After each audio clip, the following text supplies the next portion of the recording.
안녕하세요. 전 곧 40을 앞두고 있는 여성입니다. 이곳이나 TV 프로를 보면 이 세상에 정말 별의별 일이 다 벌어져 있다고 생각하시죠? 저도 그래요. 그래도 예전에는 놀라운 사실과 사연들을 듣게 되면 깜짝깜짝 놀라곤 했는데, 이제는 제가 겪은 일로 인해 그다지 놀랍지도 않네요. 저보다 더 큰 일을 겪으신 분들도 많겠지만, 저 개인적으로는 웬만한 일들은 다 가볍게 보일 만큼의 큰 일을 겪게 되었거든요. 오늘은 여러 이유로 그 이야기를 여러분들께 말씀해 드릴까 합니다. 이 세상에 조심해야 할 것이 뭐가 있는지 말씀해 드리려고 말이죠. 그럼 말해 보겠습니다. 저는 어릴 적부터 엄마와 단 둘이 살며 어렵게 자랐습니다. 학창 시절에는 엄마 혼자 꾸준히 일하며 저를 기르셨기에 사정이 넉넉하지 않았고, 제가 돈을 벌기 시작해서도 빚까지 있는 집안 형편을 유지하기 쉽지 않았어요. 그래도 열심히 살아본다며 아등바등 살던 저였는데, 하필이면 그런 상황에 하나뿐인 엄마께서 아프시게 되셨습니다. 적지 않은 치료비와 간병비가 들었지만 엄마를 살릴 수만 있다면 돈은 아무래도 괜찮다고 생각했어요. 하지만 어려운 사정에 갑자기 큰 돈이 빠져나가다 보니 오래 버티기 쉽지 않았죠.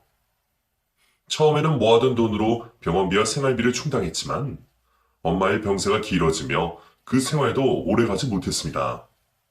결국 형편은 점점 어려워지게 되었고, 그런 상황에 할 수 없던 저는 어쩔 수 없이 서울 생활을 정리하고 집값이 싼 시골로 내려가서 생활을 하게 되었습니다.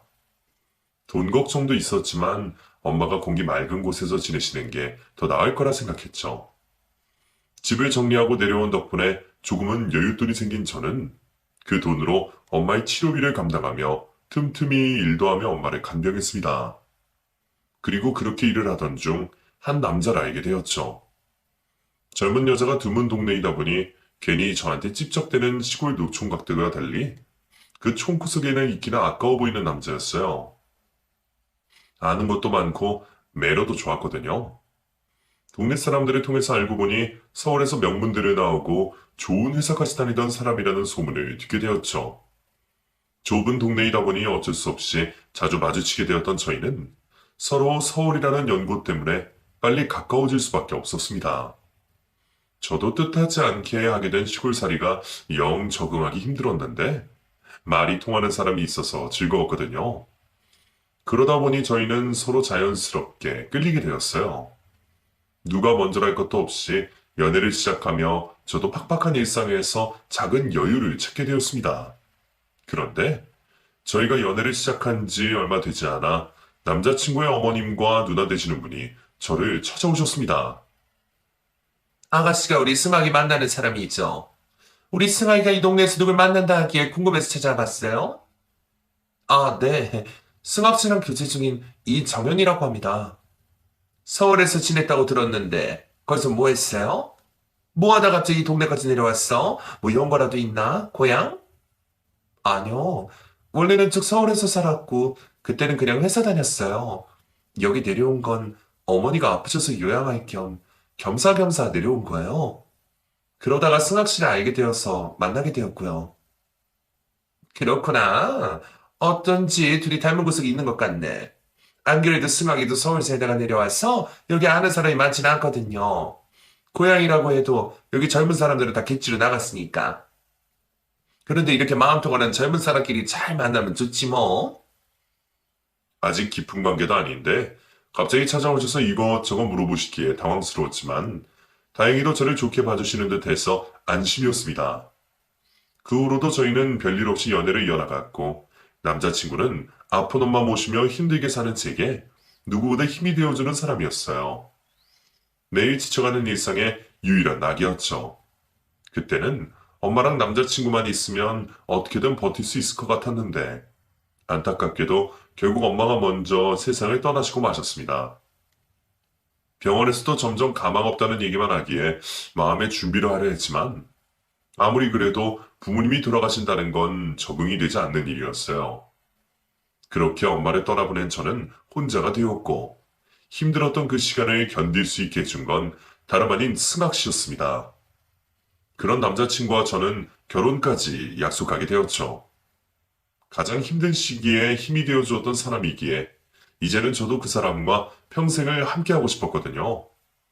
이제 엄마도 돌아가셨고, 저도 더 이상 그곳에 남아있을 일이 없으니, 결혼을 하며 저희가 다시 도시로 돌아갈 수 있지 않을까 생각했어요. 물론, 저 혼자 그런 계획을 가지고 있었는데, 결혼 이야기를 본격적으로 나누며 얘기를 하다 보니, 남자친구는 그 동네를 떠나기 어렵다고 하는 거였어요. 결혼을 해도 저희가 그 동네에 신혼집을 얻어야 한다고 말이죠.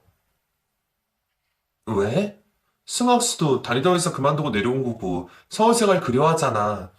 나도 이제 엄마 돌아가셔서 여기 있을 필요 없는데 굳이 시골살이를 할 필요가 있어? 그게 사실 내가 미리 말을 못했는데 내가 떠나온 고향에 다시 내려온 것도 이유가 있었어. 다름 아니라 엄마랑 누나 때문에 말이야. 전부터 우리 가족을 괴롭히는 사람이 있는데 누나랑 엄마가 그 남자 때문에 곤란한 적이 많았어. 하마터면 죽을 뻔한 적도 있어서 결국 내가 돌아온 거야.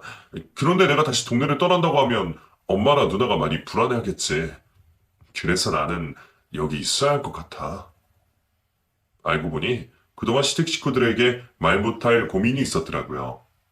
남자친구가 저한테 먼저 말을 꺼내기 어려울 정도라면 쉽게 말 못할 이야기일 거란 생각에 저는 남자친구와 예비 시댁을 배려하는 마음으로 해를 가한다는 그 남자가 누구인지 어떤 상황인지 자세히 물을 수가 없었어요.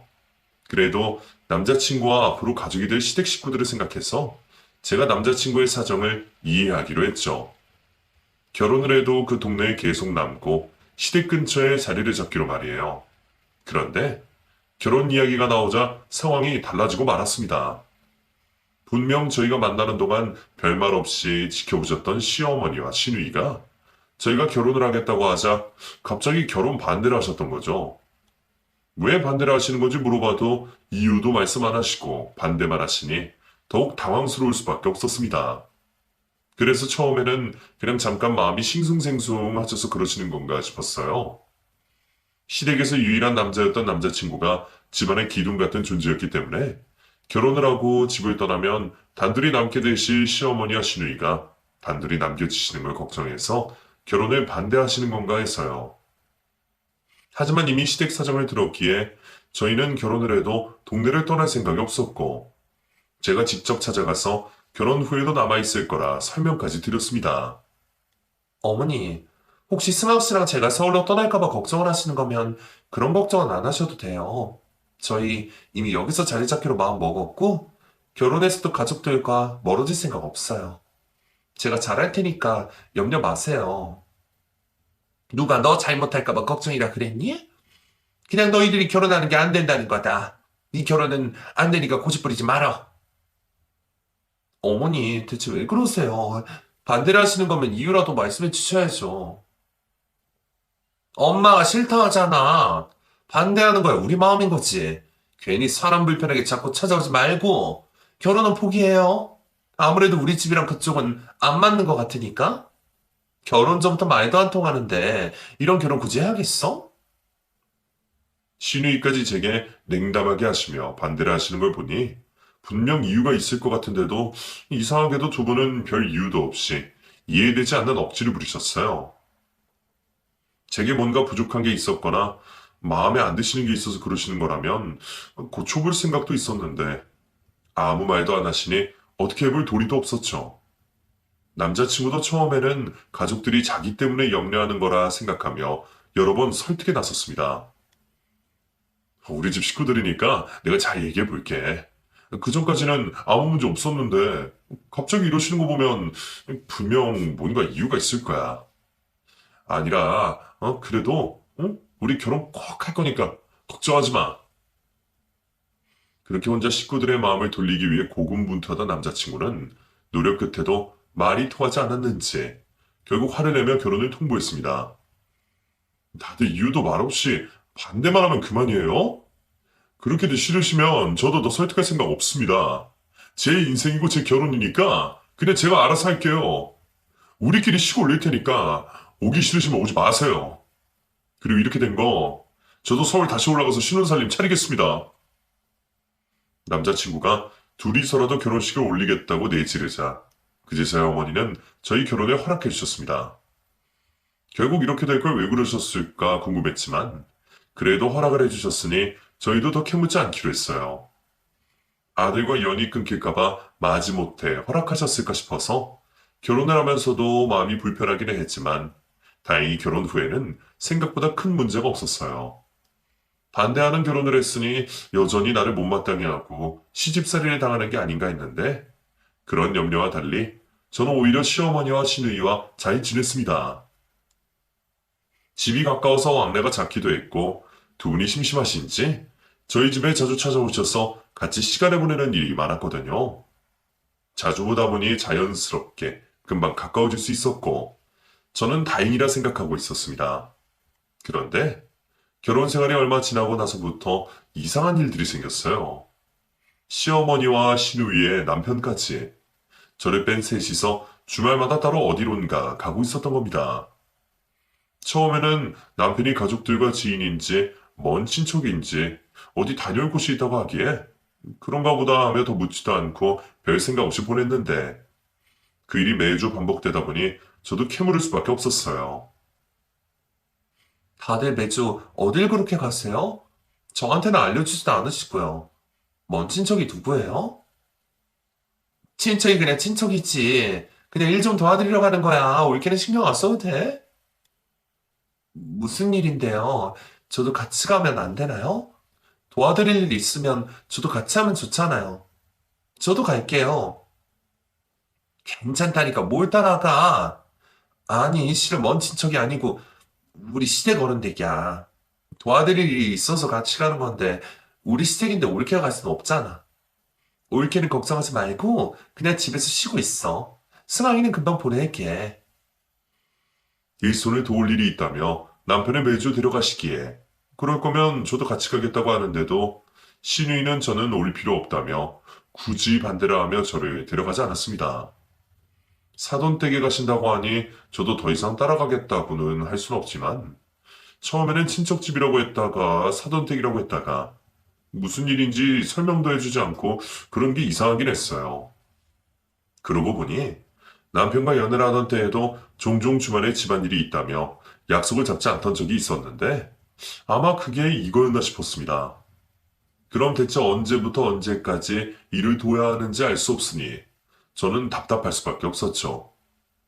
게다가 그때는 집안일이라고 하기에 당연히 시댁일인 줄 알고 이해를 했던 건데 시누이의 시댁일에 왜 남편까지 관여를 해야 하는 건지 저는 이해할 수가 없었습니다. 형님 시댁일이라며. 그럼 남의 집 일이잖아. 근데 꼭 당신까지 가야 하는 거야? 그 집에는 식구가 없어? 심해보는 어쩌고 당신이 가는 거야.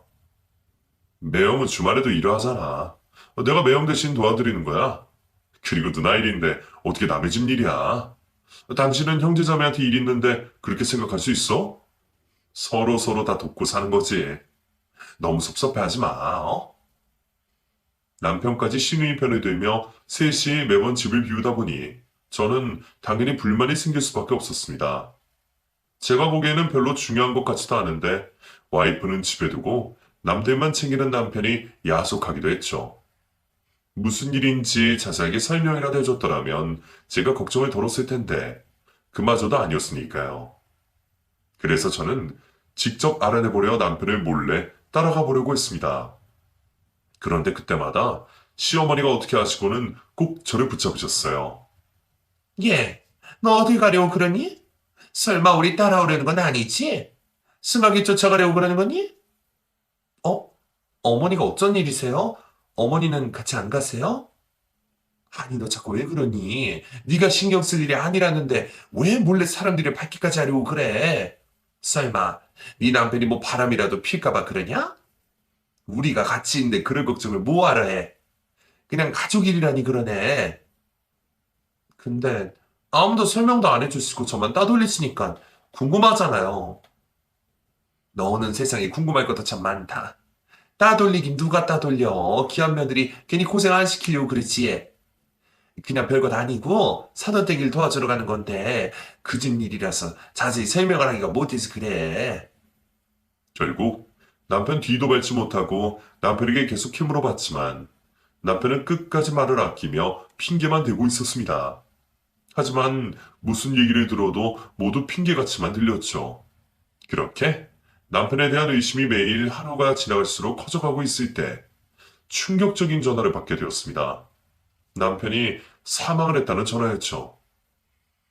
남편이 사망했다는 말을 듣고 난 이후 제가 어떻게 남편이 있었던 병원까지 가게 되었는지 기억조차 나지 않습니다. 분명 내가 잘못 들었던 거라고, 남편이 아닌 다른 누군가를 착각해 나에게 전화를 한 거라고 수십 번을 되뇌며 병원까지 찾아가게 되었죠.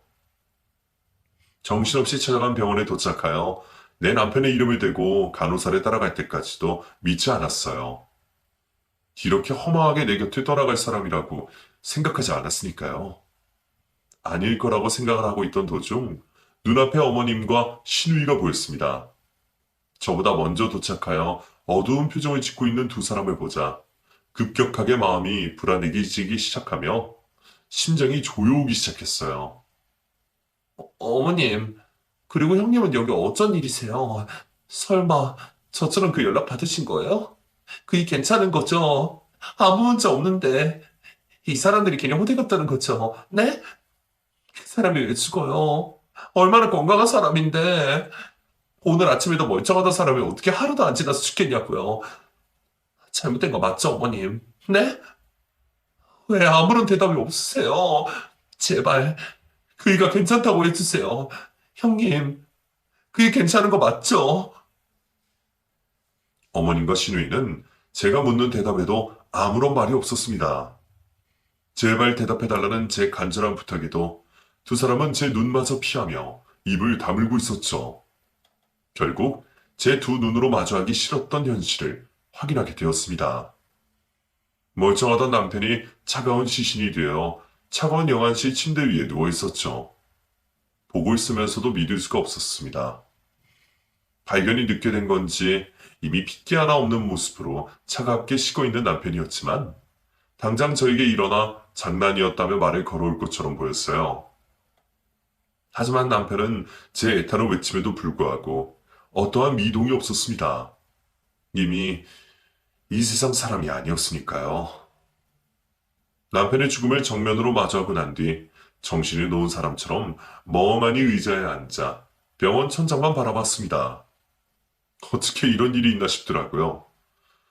태어나 지금까지 고생스러운 삶만 살아오다 이제 겨우 남편과 행복한 일상을 보내려고 하던 저에게 마른 하늘의 날벼락 같았죠. 아침에 보았던 활기찬 남편의 얼굴과 방금 전 두 눈을 감고 굳은 표정으로 있었던 남편의 얼굴이 계속해서 교차되며 제 머릿속을 헤집고 있었어요. 그때 문득 남편이 왜 죽은 건가 싶었죠. 사고라면 경찰에 와서 남편이 죽게 된 경위에 대해 설명을 해줘야 했습니다. 만약 제가 모르고 있었던 병이 있어 사망을 하게 되었다고 하더라도 의사가 저를 찾아왔어야 했죠. 그런데 어느 누구도 저에게 남편이 어떤 문제로 사망하게 되었는지 말을 해주지 않았습니다. 누구보다 건강하던 남편이 죽었는데도 말이죠. 그제서야 전 남편의 사망 원인을 알아보려고 자리에서 일어나게 되었죠. 그때 어머님과 시누이가 제 곁으로 와서는 흥분한 저를 달래며 앉혔습니다. 그리고 남편이 어떻게 죽게 된 건지 설명을 해주었죠. 정연아, 너 어디 가는 거야? 어머님, 뭔가 이상해요. 아무도 그이가 어떻게 죽게 된 건지 설명을 해주지 않아요. 아파서 병원에 입원해 있었던 사람도 아니잖아요. 사고라면 어떻게 사고가 난 건지 설명을 해줘야 하는 거죠. 그래서 제가 알아보려고요. 진정하고 여기 앉아봐라. 우리가 설명해 줄 테니. 진정 좀 해. 너 지금 네 모습이 어떤 줄 알아? 이럴수록 정신 똑바로 차려야 한다. 특히 앞으로 내가 말해줄 이야기 듣고 있으려면 더더욱 정신을 차리고 있어야 해. 어머님과 시누이는 남편이 사망하게 된 경위를 알고 있어 보였습니다. 그런데 생각을 해보니 조금 이상했어요. 어머님과 형님은 저보다 병원에서 멀리 살고 계셔서 아무리 저보다 일찍이 연락을 받았다고 해도 먼저 도착을 할 수 없었습니다. 게다가 저도 정신이 없어 정확히 병원까지 온 시간을 측정하지 않았지만 정말 빠르게 찾아왔거든요. 그런데 어떻게 저보다 먼저 도착을 하고 있었는지 그 점이 궁금해지기 시작했죠. 근데 어머님, 어떻게 형님과 같이 오시는데 저보다 일찍 오신 거예요? 그리고 그이가 어떻게 죽게 된 건지도 알고 계시는 거고요. 그래, 다 설명해주마. 근데 우선 내가 말을 꺼내기 전에 너에게 미안하다는 말부터 전해야 할 것 같다. 자식이 엇나가는 걸 보면서도 더 적극적이게 말리지 못해서 미안하구나. 나도 이렇게 될 거라고 예상을 했더라면 더 적극적으로 승하길에 말렸을 텐데 너 몰래 조용히 해결하라고 하다 결국 너에게 이렇게 큰 상처를 주게 되고 내 새끼마저 잃게 되었구나. 미안하다. 미안해. 옳게. 나도 미안해. 내가 먼저 알게 되었는데 판단을 잘못한 것 같아. 나도 옳게에게 사과할게. 다들 무슨 말씀을 하시는 거예요? 저 몰래 뭘 하고 계셨길래 다들 저에게 미안하다고 사과를 하시는데요? 지금 하시는 말 전부 남편과 관련된 거예요? 사실 승학이가 여자를 만나고 있었다. 지금까지 너 몰래 바람을 피고 있었다고. 아까 말한 것처럼 승희가 먼저 승학이가 바람 피는 장면을 목격했어. 승희가 네 남편이 다른 여자를 만나는 것 같다고 하길래 당연히 애가 잘못 봤을 거라고 말을 했지. 나도 내 아들이 그런 짓을 할 거라고는 생각도 못 했으니까. 부모 형제가 반대하는 결혼에도 둘만 바라보며 지켜온 사랑이니까. 그렇게 힘들게 이뤄낸 결혼이니까. 절대 바람을 필 거라고 생각하지 않았어. 더군다나 네가 승학이한테 얼마나 잘했니? 그래서 승희에게 쓸데없는 소리에서 애들 사이 문제 생기게 하지 말라고 말하면서 입단속을 시켰지. 그런데 나도 내 자식 새끼가 다른 여자와 바람을 피는 걸 두 눈으로 보게 된 거야. 승학이가 언젠가부터 승희 사돈댁에 일이 일찍 끝났는데도 바로 집으로 가지 않았어. 동네 친구들 만나러 간다고 하길래 술 한잔 하러 가는가 보다 했지. 그런데 그놈이 옆에 여자를 끼고 동네를 나가는 걸 포켓한 거야. 그걸 보고서야 내가 너무 안일했구나 싶었다. 너에게 말을 할까도 고민을 했지만 자식 새끼 정신 차리기 위해서 가정으로 돌려보내는 게 더 낫겠다 싶었어. 그래서 승학이 뒤를 승희가 밟게 되었지. 그런데 이놈이 눈치를 챈 건지 우리를 잘도 피해 다니는 거야. 정혜연이한테 상처 주는지 그만 허라고 말려도 무슨 말이냐면 심을 뚝 떼고 결국 불륜하는 장면을 포착해야 그놈의 바람길을 끊든 너와 헤어지게 만들든 무슨 방법이 나오겠더라. 그래서 녀석이 바람피는 여자와 모텔에 들어가는 걸 따라 들어갔다. 처음에는 주인장 보고 두 사람 어디로 들어갔는지 알 수 있냐고 말하니까 법적으로 문제될 수 있다면서 안 알려주더라. 결국 승희와 내가 직접 돌아다니면서 확인을 해보기로 했지. 그런데 이놈이 다른 방을 놓고 하는 우리 목소리를 듣고 급히 도망을 치는 거야. 우리도 뒤늦게 알게 돼서 따라가려고 했는데 승학이가 계단 밑에 누워있더구나. 처음에는 발을 헛디뎌서 잠깐 기절한 줄 알았어. 근데 이 녀석이 아무리 흔들어봐도 일어나질 않아. 결국 이 바보 같은 놈이 바람핀 여자가 안 들키려고 도망을 가다 계단에서 굴러 떨어져서 죽게 된 거야. 나쁜 놈이. 미안하다. 아직 승학이 죽음도 다 받아들이기 힘든 상황에 내가 이런 말까지 전하게 되었어. 이렇게 될 줄 알았으면 너에게 진작 말하고 둘이서 해결하게 하는 건데. 정말 미안하다, 정연아. 시어머니의 얘기를 듣는 동안 머리가 멍해졌습니다. 외도의 현장을 들키지 않으려 도망을 치다 사망을 하다니 어디 토픽에서나 듣던 이야기 같았어요. 전혀 현실적으로 와닿지가 않더라고요. 그렇게 어이없는 사고를 당하다니 남편을 흔들어 깨워서 물어보고 싶을 정도였습니다. 사고로 아들을 잃으신 상황에 눈물을 흘리시며 저에게 용서를 구하는 어머님을 보니 제가 어떻게 반응을 해야 하는 건지 모르겠더라고요. 이런 상황에 화를 내는 게 맞는 건지 아니면 바람을 피다 죽은 남편을 위해 슬퍼하는 게 맞는 건지 말이죠. 한숨을 쉬며 어찌할 바를 모르고 있다. 왜 내가 남편이 바람을 폈을 거라고 생각하나 싶었어요. 내 남편은 절대 바람을 필 만한 사람이 아니었습니다. 외도로 한 배우자가 있는 사람들 모두 저와 같은 생각을 하겠죠. 그런데 제 남편은 절대 그럴 사람이 아니긴 했어요.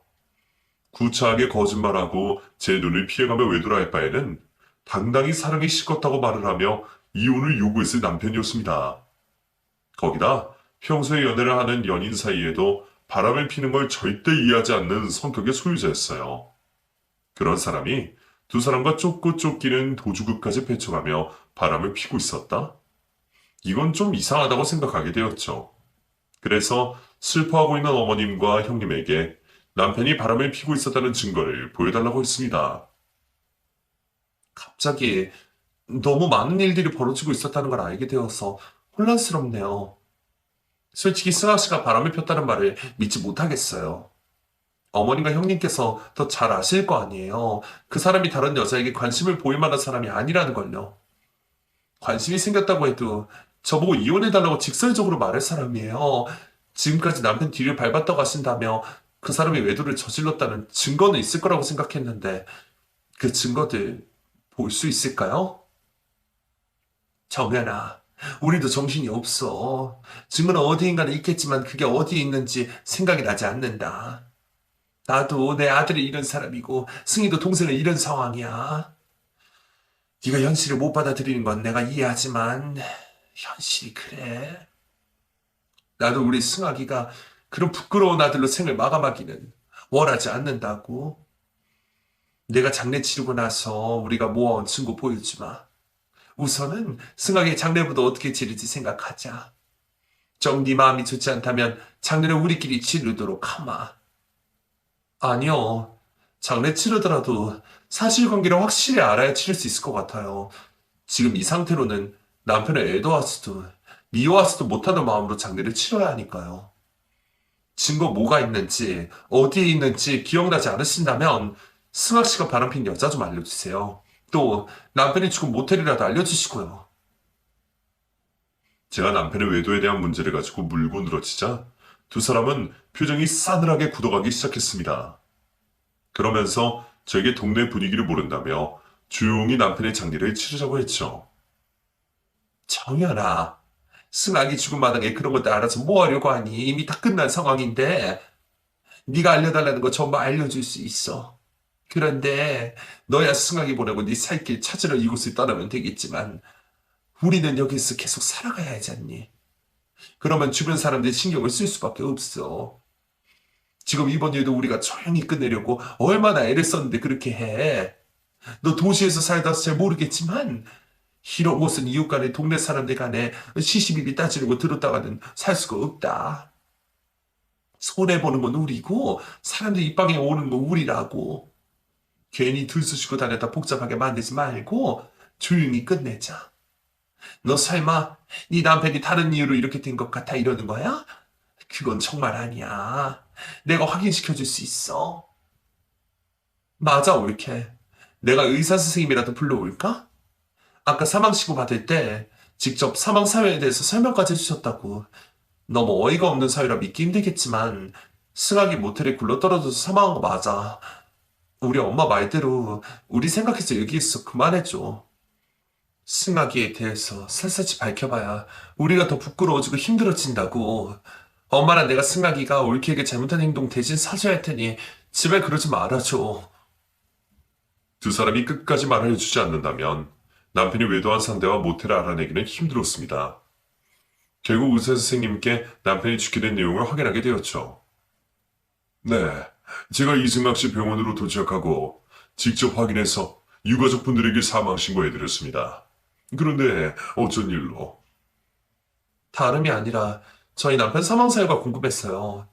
저희 가족들 말로는 계단에서 굴러떨어져 사망을 했다고 하는데 직접 확인해 보신 결과 그게 사망 사유가 맞나요? 우선 저도 사고 당시 상황을 직접 목격한 게 아니라 확언을 할 수는 없습니다만 고인이 된 분께서 저희 병원으로 실려오시면서 제가 받은 사고 경위는 그렇습니다. 또 사망에 이르게 된 원인의 경우 경추 골절로 인한 뇌연수 마비로 사망하신 게 맞고요. 흔한 경우는 아닙니다만 계단에서 굴러떨어지는 경우 운이 좋지 않으면 발생할 수 있는 사인입니다. 고인께서 체중이 어느 정도 있다 보니 급하게 내려가시다 앞으로 넘어지셨다면 충분히 벌어질 수 있는 사인이죠. 그때까지도 마음으로는 남편의 죽음과 외도를 인정할 수 없었지만 머리로는 인정을 할 수밖에 없었습니다. 다들 입이 한 곳으로 모여졌으니까요. 결국 남편의 죽음의 사유를 모르시는 분들에게는 그 내용을 쉬쉬하며 장례를 치르게 되었죠. 상복을 입고 나니 외면하고 있었던 슬픔이 한꺼번에 몰아쳤어요.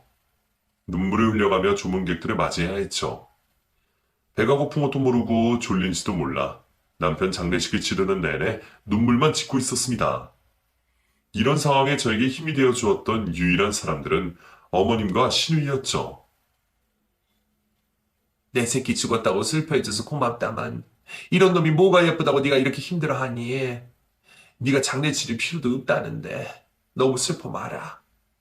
이놈 자기가 지은 죄 다 이렇게 받고 가는 거야. 너도 하루빨리 새 출발하려면 이런 놈 빨리 잊을 생각해야지. 그래 옳게 그냥 들어가서 쉬어.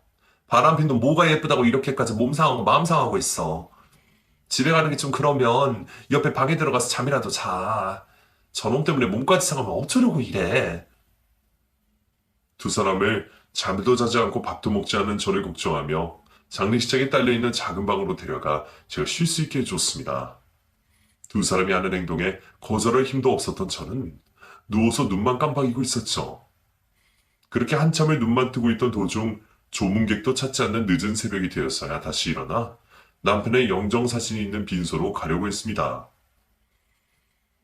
방을 나왔는데 어머니가 신우이가 소근거리며 대화라는 소리가 들려왔어요. 처음에는 개의치 않으며 빈소로 가고 있었는데 놀라운 이야기를 듣게 되면서 두 사람의 대화에 관심을 가지게 되었죠. 승희야 전현 왜 저러는 거야? 지 남편 바람피다 죽었다고 하는데 너 왜 저러고 버티고 있냐고. 우리한테 돈이라도 뜯어내려고 그렇게 연기하는 건가? 설마 그렇게까지 하겠어? 우리가 돈 가지고 있는 것도 모를 텐데 그냥 비련의 여주인공 쇼하는 거지. 그나저나 불안해 죽겠네. 다 잘 마무리했다가 생각되다가도 이게 올케가 눈앞에서 왔다 갔다 하니까 갑자기 또 자기 남편 죽은 거 이해 못하겠다며 확인해보자고 하는 건 아닐까 하고. 설마 그렇게까지 하겠냐? 자기도 의사 선생님한테 들은 말이 있는데 내가 보기엔 죽은 걸 가지고 의심하는 것 같진 않아. 문제는 불륜이지. 그거야 뭐 자기도 볼 수 있겠어? 우리가 끝까지 말 안 하겠다고 하면 모르는 건데. 두 사람의 대화가 너무 이상했습니다. 저에게 말했던 것처럼 불륜으로 인한 사고 같지는 않았어요. 그리고 제가 남편이 어떻게 죽었는지 알아서는 안 되는 것처럼 말을 하고 있었죠. 전 숨을 죽인 채 두 사람의 대화를 더 엿들었습니다. 근데 엄마, 승학이 테마는 잘 된 거겠지? 지금쯤은 천도를 걷고 있는 게 맞지. 귀신이 나오면 동시에 저렇게 되어버렸으니까. 장례 치르면서도 영 불안하네. 우리 불쌍한 승학이 잘 갔을까 싶어서. 쉿! 조용히 입 닫아서 단단히 하라. 우리끼리만 있는 자리도 아니고 누가 들을지도 모르는데 함부로 말을 꺼내면 어떡해? 아직 승학이 시신도 있는데 괜히 누가 신고라도 해봐라. 골치 아파져. 듣긴 누가 들어. 올케도 지금쯤 자고 있는 것 같은데. 그리고 나는 걱정되니까 그렇지. 우리 승학이 테마하고 있을 때는 스승님이 옆에 안 계셨으니까. 혹시나 내가 테마를 하다 나도 모르게 죽비에 감정이 실렸으면 어떡하나 싶었어. 계속 해각 스승님이 알려주지만 되뇌면서 했으면 문제 없어. 그리고 엄마가 계속 테마하면서 정신 똑바로 차리고 있어서 괜찮아. 승학이 마지막 입에서 잘못했습니다 라는 말도 나왔지 않니? 그게 전부 귀신이 하는 소리야. 테마는 잘 되었으니 너무 마음 쓰지 마. 그러다 너한테도 귀신 붙게 될라. 알았어. 그럼 해각 스승님은 언제 오신다고 해? 우리 승학이 제대로 천도 걷고 있나 확인해 주신다고 했잖아. 그분이 신경 써주실 곳이 한두 곳이야? 안 그래도 내려오신다고 연락 오셨어. 내 스승이 오시면 딱 그것만 확인하고 바로 승학이 육신 처리하자. 네 말대로 괜히 문제 생길 일 놔둬서 뭐해. 정현이한테는 내가 사람들이 수군대는 게 신경 쓰여서 일찍이 장례 마친다고 할 테니 조금만 참어. 화고에만 들어가면 이제 그날 무슨 일이 있었는지 알 방법이 없으니까. 두 사람의 수상한 이야기를 정확히 알아들을 수는 없었습니다만 이야기 흐름상 제가 무슨 일인지 물어봐서는 안 되는 듯한 이야기였어요. 천도, 퇴마의식, 죽비 등등 이게 다 무슨 말인가 싶었죠. 거기다 화고에만 들어가면 그날 무슨 일이 있었는지 알 방법이 없다는 어머님의 말이 너무 수상하게 느껴졌습니다. 조용히 방 안으로 다시 들어가 제가 들었던 내용들을 재구생각해 보기 시작했어요. 정확한 의미를 모르는 단어가 있어 휴대폰으로 단어의 의미를 찾으며 재구성을 해봤더니 뭔가 엄청난 일이 벌어지고 있다는 걸 알게 되었습니다. 죽비라는 건 불교에서 수행에 집중을 위해 쓰이는 막대기 같은 도구였고, 천도라는 건 한자 그대로 하늘의 길이라는 뜻이었죠. 왜 테마의식까지 붙어버렸는지 모르겠지만 대충 이야기를 끼워 맞춰보면 이런 것 같았습니다. 제가 생각하는 이야기가 맞는다면 두 사람이 남편을 테마의식을 한다는 핑계로 죽비로 남편을 구타한 것 같았어요. 확인을 해봐야 할 것 같았습니다. 전 두 사람 몰래 남편의 시신이 있는 영안실로 내려가게 되었죠. 다행히 시골 장례식장이어서 그런지 영안실을 지키고 있는 사람은 없었어요. 그래도 누가 찾아올까 싶어 다급히 남편의 이름을 찾아 냉동고를 열어보게 되었죠. 그렇게 열어본 남편의 모습은 처음 제가 봤던 모습과 많이 달라 보였습니다.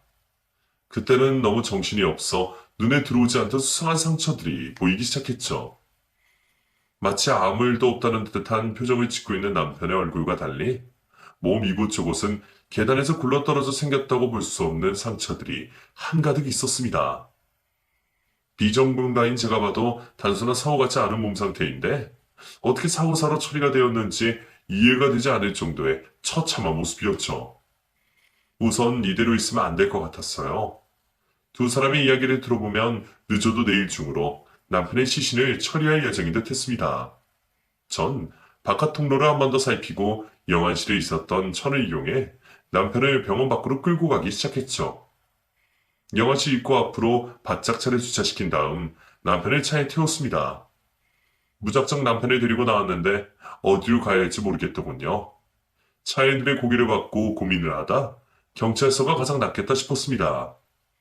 만약 제가 생각한 것처럼 사고사가 아니라 폭행치사라면 경찰의 수사가 필요했으니까요.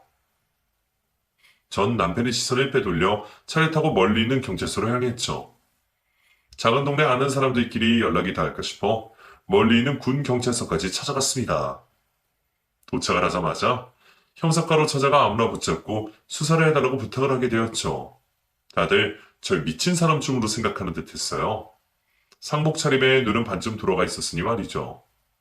저기, 제 남편이 아무래도 사이비에 빠진 가족들한테 맞아 죽은 것 같아요. 제발 수사 좀 해주세요. 제발요. 저기 이러시면 안 됩니다. 이 신고도 공부 방해라고요. 수사가 필요하시면 신고부터 하시고 순서대로 해주세요. 그리고 어디 사신지 모르겠지만 인근의 폭행이나 사망사고 신고 들어온 적 없습니다. 지금 충격 때문에 이러신 것 같은데 여기 커피 한 잔 드릴 테니 우선 진정 좀 하세요. 그리고 가족분들 연락 좀 기억하세요. 연락 좀 드릴 테니 알려주세요. 아니에요. 그런 거 아니라고요. 정말 남편 가족들이 저희 남편을 죽인 것 같다고요. 제가 직접 들었어요. 차 안에 남편 시신이 있어요. 남편 시신에 수상한 자국들이 한두 가지가 아니니까 직접 확인해 보시라고요. 네, 알겠습니다. 저희가 나중에 다 확인해 드릴 테니까 우선은 쉬고 계세요. 정말 시신이 있다고요. 제가 방금 땡땡병원 영화실에서 남편 시신을 차에 태우고 왔다고요. 제발 수사 좀 해주세요. 네? 그게 정말입니까? 아주머니께서 남편분 시신을 여기까지 데리고 왔다고요? 처음 제가 한 말을 듣고 황당해하던 형사님들은 제가 남편의 시신을 가지고 왔다는 말을 듣고 비상이 걸리게 되었습니다. 저를 데리고 내려가 차량 안을 확인하게 되었고 그 안에서 남편의 시신을 발견한 거죠.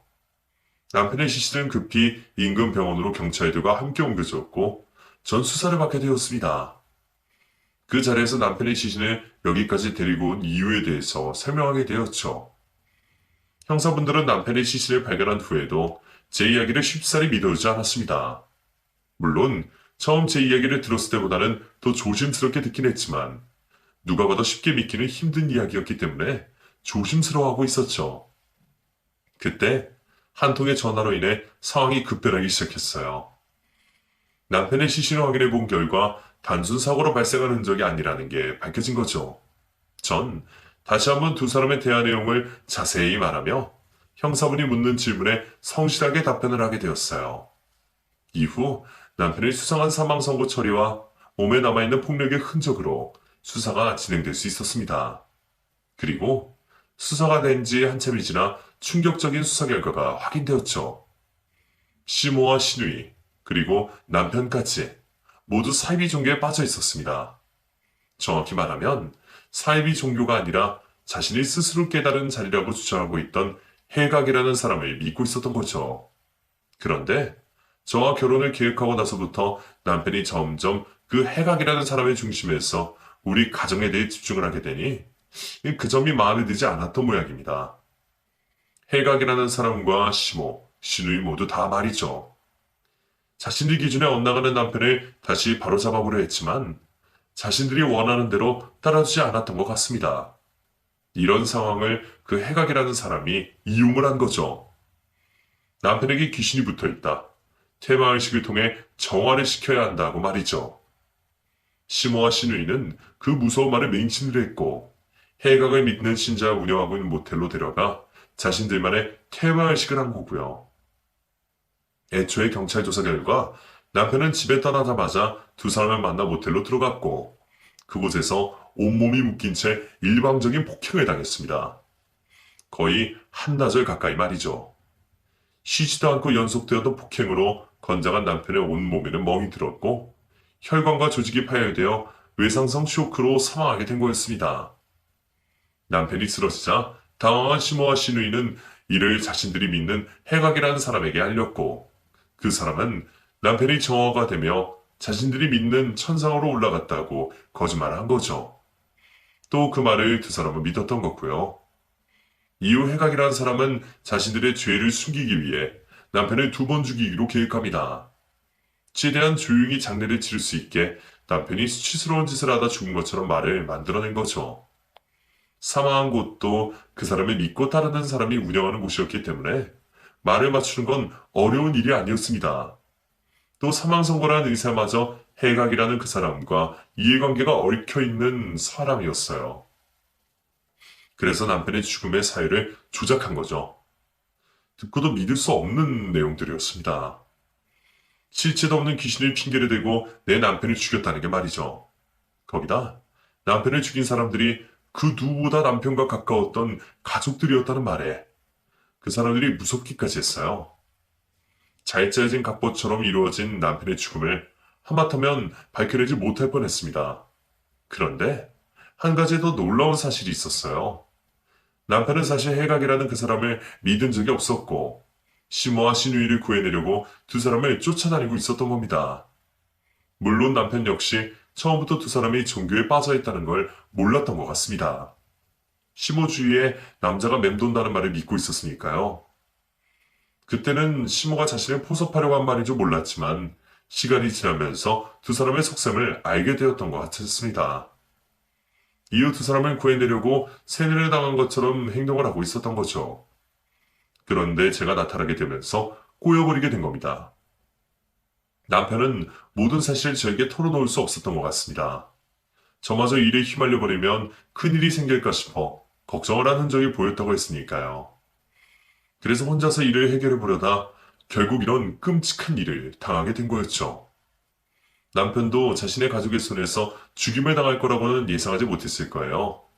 제가 수사 결과를 알게 된 이후 열린 법정에서 남편의 사건과 관련되어 있던 사람들 모두 처벌을 받게 되었습니다. 이 사건을 지시하고 계획했던 해각이라는 사람, 범행 장소를 대여하고 사건을 은폐하려고 했던 모텔 사장, 남편의 사망 사유를 조작한 의사, 그리고 남편이 직접 데려서 사망까지 이르게 한 시모와 시누이 모두 말이죠. 그런데 정말 무서웠던 건 시모와 시누이 모두 현실을 부정하고 있었다는 거였어요. 광기 어린 눈빛을 한 시모와 시누이 모두 이 모든 게 남편을 위한 것이고 현재 남편이 천국과 같은 천상에서 자신들을 기다리고 있다 말을 했죠. 예, 정연아. 너가 진실을 몰라서 이러는 거다. 네 남편 승학이 우리가 귀신 쫓아보내고 천상에 올려보낸 거라고. 너도 해각 스승님의 가르침을 받으면 깨닫게 될 거야. 그러니까 이러지 말아라. 네가 탄원서라도 적어서 우리 좀 풀어줘. 합의해주면 감형받을 수 있다고 하더라. 어머님, 지금까지 뭘 듣고 계신 거예요? 그 손으로 무슨 짓을 한 건지 아직까지 모르시겠어요? 어머님 두 손으로 제 남편을 때려 죽인 거라고요. 천도, 천상, 그런 거 없어요. 해각이라는 그 사기꾼 놈, 다 거짓말이었다고 실토했다는 거 못 들으셨어요? 그 말에 따른 사람이 없다고 하는데, 왜 계속 스스로 한 짓을 인정 안 하세요? 아니야? 그럴 리가 없어. 내가 어미인데 내 아들 승학이를 죽일 이유가 없지. 이건 다 천도를 가기 위해서 한 일이야. 끝까지 두 사람은 자신들의 한 짓에 대해 반성을 하는 모습을 보이지 않았습니다. 사실 시간이 흐른 지금도 두 사람이 정말 자신들의 한 짓을 믿지 않는 건지, 죄책감에 모른 척하고 있는 건지 모르겠네요. 모든 재판이 마무리된 이후 전 살고 있던 지역을 떠나 한 도시에 머물고 있습니다. 과거의 일이 제 인생을 많이 변화시켰어요. 제가 하고 있는 일도 과거와 관련된 일이 된 거죠. 전 지금 사람들이 현혹시키는 종교단체나 개인을 찾아가 이를 퇴란시키거나 사람들을 구출해내는 일을 하고 있습니다. 일을 하다 보면 과거의 저와 남편, 시댁 식구들의 모습을 한 사람들을 많이 만나곤 해요. 그런 사람들을 볼 때마다 가슴이 아파오기도 하지만 더 힘을 내어 일을 하게 되는 원동력이 됩니다.